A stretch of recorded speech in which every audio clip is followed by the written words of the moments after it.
Liam thought the only thing he had to worry about was his lawn. He had no idea the new HOA president was about to demand a Ferrari lease. Just because of this, it was a bright, sunny afternoon, and Liam, a man in his late 30s with a worn t-shirt and work gloves, was carefully watering a flower bed in his front yard. For 10 years, his life had been simple, his biggest challenge keeping the grass green and the weeds out. The neighborhood was peaceful, governed by common sense. That was before Brenda moved in. Brenda was different. She wasn't just a neighbor, she was the new HOA president. In 3 weeks, she had already issued 10 new beautification guidelines that were nothing short of a nightmare for the residents. A sleek, expensive car pulled up, and Brenda, a woman in her late 40s with a perfectly coiffed blonde bob and an expensive pantsuit, stepped out with a clipboard and a disapproving expression. She walked directly to Liam's lawn, stopping to point her pen at a small gnome. "Mr. Vance, is this your property?" she asked sharply. Liam, surprised, confirmed that it was. Brenda informed him that the gnome was a non-conforming lawn ornament and a violation of the new Rule 7b, Section 4. She gave him 24 hours to remove it or face a fine. Liam, sighing, picked up the gnome and placed it behind a bush. He thought that was the end of it, but Brenda wasn't done. Her eyes fell on his truck in the driveway, a well-used Ford F-150 with a small dent on the front fender. "And what about this?" she demanded. According to the new guidelines, all vehicles must be in pristine cosmetic condition while parked in public view. That dent. "It's an eyesore." She then told him the fine was $250, a daily charge until the vehicle was repaired. Liam was stunned. He tried to reason with her, explaining that it would take a few weeks to get the truck into the shop, but Brenda just smirked. "Oh, I can, and I will," she said, "but there is a way out of this. A solution that would not only resolve your issue, but would also elevate the entire neighborhood." She pulled out a brochure for a high-performance sports car, a Ferrari. Brenda explained that the HOA was in talks with a luxury car dealership and they needed a showpiece for the community. She proposed that Liam sign a lease agreement on the beautiful Ferrari 296 GTB, park it in his driveway, and the HOA would even cover half the lease payment. In return, his fines would be waived. "It's a win-win," she said. "We get a stunning car to attract the dealership's attention, and you get to drive a Ferrari, and your truck. You can park it in your garage." Liam was speechless, holding the brochure in his hand. He was not just being asked to fix a dent.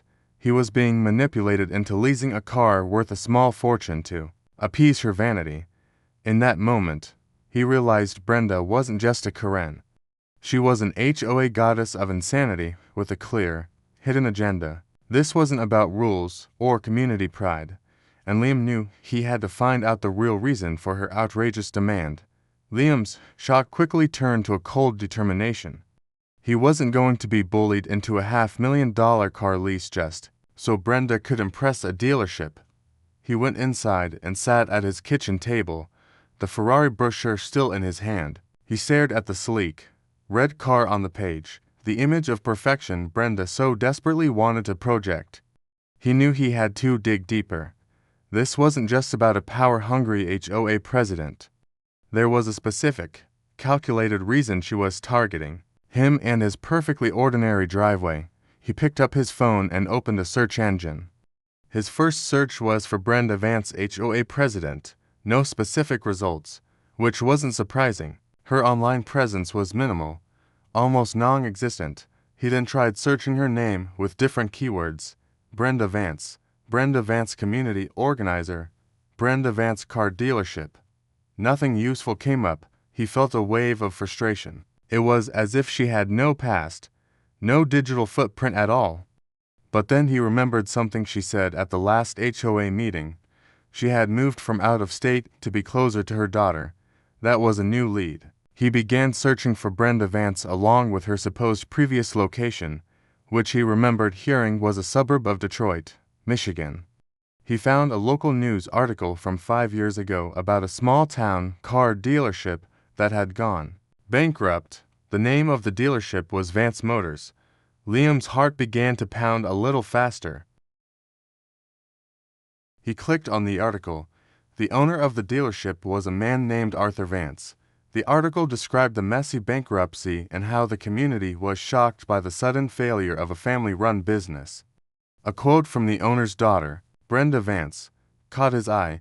She was quoted saying, "My father's reputation was ruined. He spent his life building a business, and it was all taken away by predatory business partners.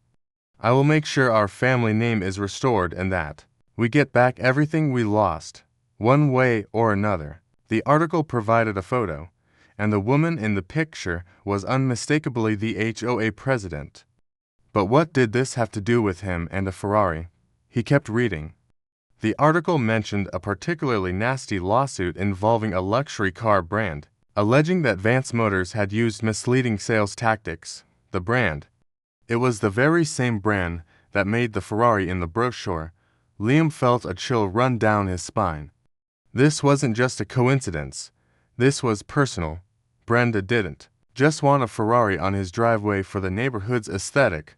She had a vendetta. She was trying to get revenge on the company that had, in her mind, ruined her family. Liam cross-referenced the names in the lawsuit with the names of the executives at the Ferrari dealership. The pieces began to fall into place. The CEO of the dealership, a man named Marcus Thorne, was one of the key figures in the lawsuit against Vance Motors.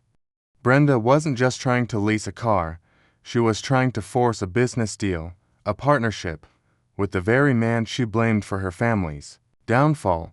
By using the HOA and its collective power, she was creating a situation that would give her leverage. She was using her new position of authority to manipulate a multi-million-dollar company, and her plan was to use Liam's home as the centerpiece of her scheme.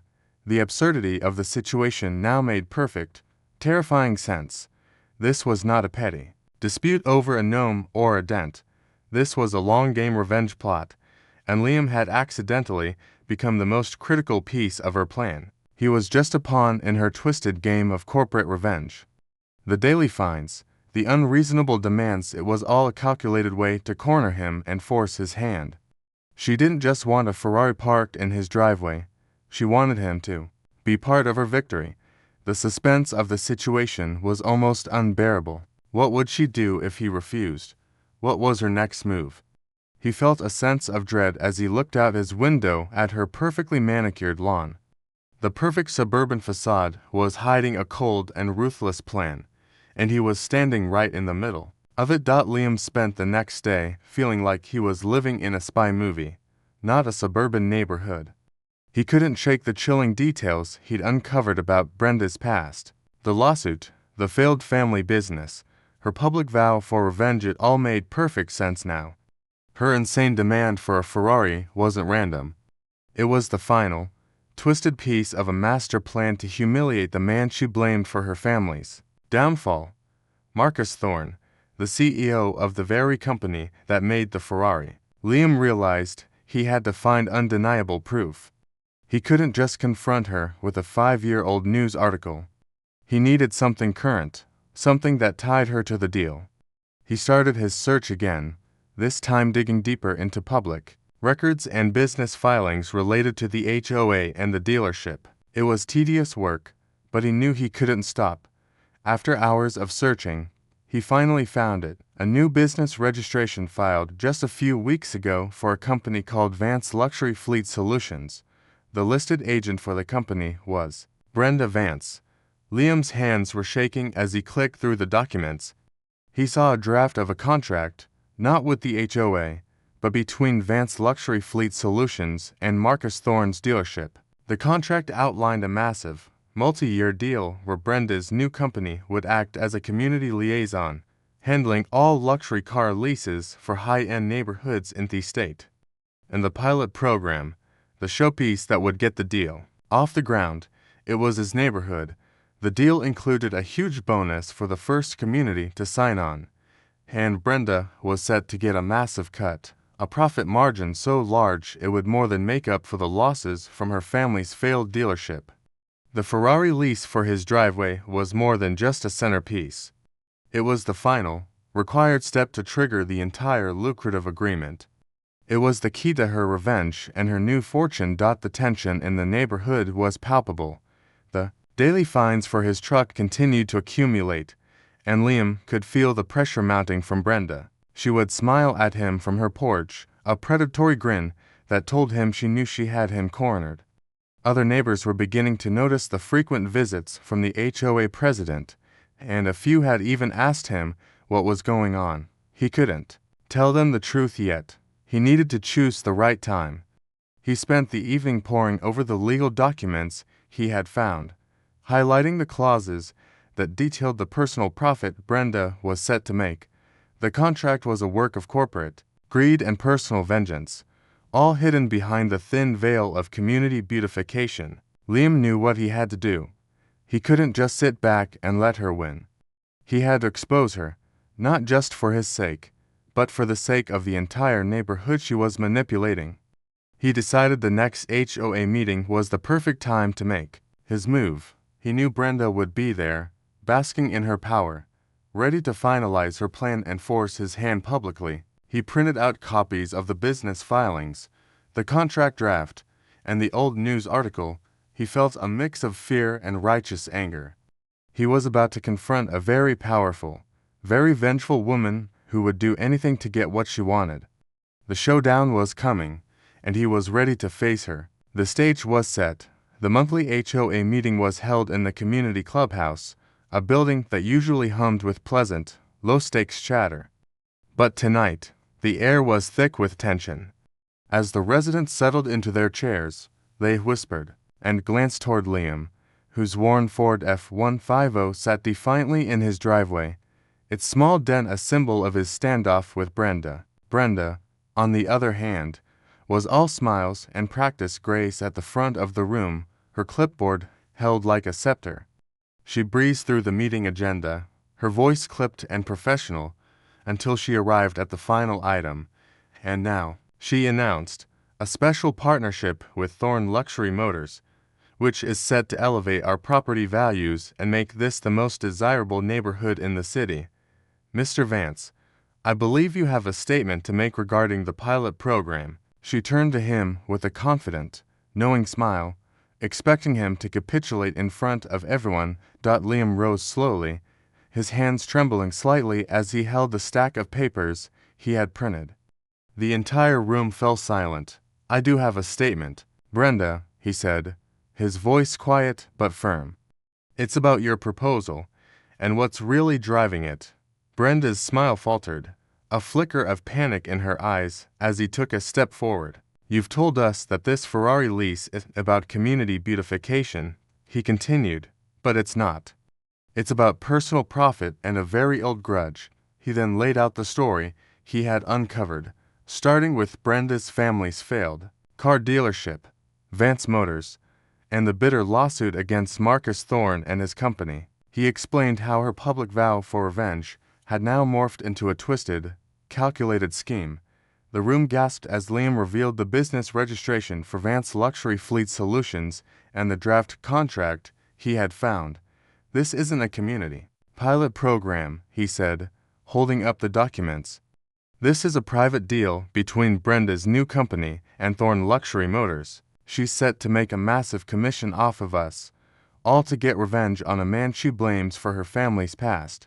He read aloud the clauses that detailed her personal bonuses and the requirement that she secure a showcase vehicle in a prominent location, his driveway. The neighbors, who had once been Brenda's obedient subjects, were now staring at her with a mix of shock and betrayal. Brenda's face went from pale to beet red. She started to shout, "This is a lie. He's just trying to get out of paying his fines. This is slander." The confrontation reached its peak when Liam pulled out the old news article, the one with Brenda's picture and her quote about getting back everything she lost. "You're using this entire community as leverage," Liam said, his voice rising with emotion. "You're forcing us into a corporate deal that serves only your personal vendetta." The daily fines, the ridiculous rules, it was all a way to get what you wanted. As the murmurs in the crowd grew louder, a brave neighbor, a woman who had been a quiet observer, stood up. "Is this true, Brenda?" she demanded. "Are you really doing this?" Faced with a unified front of angry neighbors and undeniable proof, Brenda's composure shattered, her confident demeanor evaporated, replaced by a desperate, trapped fury. She snatched the papers from Liam's hand, tearing them apart, her perfect facade crumbling for everyone to see. The showdown was over, and the truth, messy and undeniable, had finally been revealed. The entire neighborhood was now waiting to see what she would do next. The clubhouse was a storm of noise and outrage. Neighbors who had been intimidated by Brenda's fines and aggressive new rules now found their voices, confronting her with a wave of questions and accusations. Stripped of her power, Brenda was reduced to a desperate, furious woman, her expensive suit and perfect bob no longer a shield. Faced with the undeniable evidence Liam had presented, she had no choice but to admit to her deceit. She confessed that the entire beautification plan was a cover to get her revenge on Thorne Luxury Motors and their CEO, Marcus Thorne. Humiliated and exposed, she stormed out of the meeting, her position as HOA president effectively terminated on the spot. In the weeks that followed, the neighborhood returned to its former peace. The ridiculous rules and fines were nullified, and a new, more reasonable HOA president was elected. But the story didn't end there for Liam. The confrontation had been recorded by several neighbors on their phones and uploaded to social media. The video, titled HOAKaren's Ferrari Revenge Plot Exposed, went viral overnight.